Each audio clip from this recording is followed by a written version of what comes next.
জীবনে চলতে গেলে অনেকে অনেক ধরনের আইডিয়া দেবে, অনেকে অনেক ধরনের তোমাকে জ্ঞান প্রদান করবে। বিশেষ করে আশেপাশে কিছু লোকজন আছে যারা তোমাকে একদম মানে এত ভক্তি দেখাবে যে তারাই সর্বসর্বা, একদম তাদের জ্ঞানটা নিলেই তুমি প্রপার মানুষ হতে পারবে।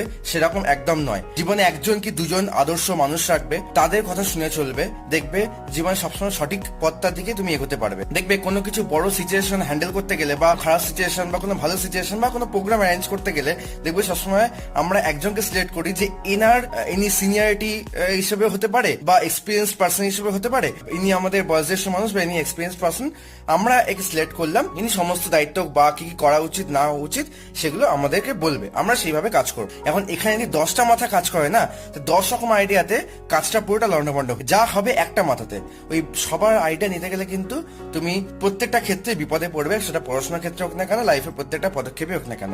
একজনকে দুজন আদর্শ মানুষ রাখো, তাদের কথা শুনে চলো, তাদের কথা শুনে এগো,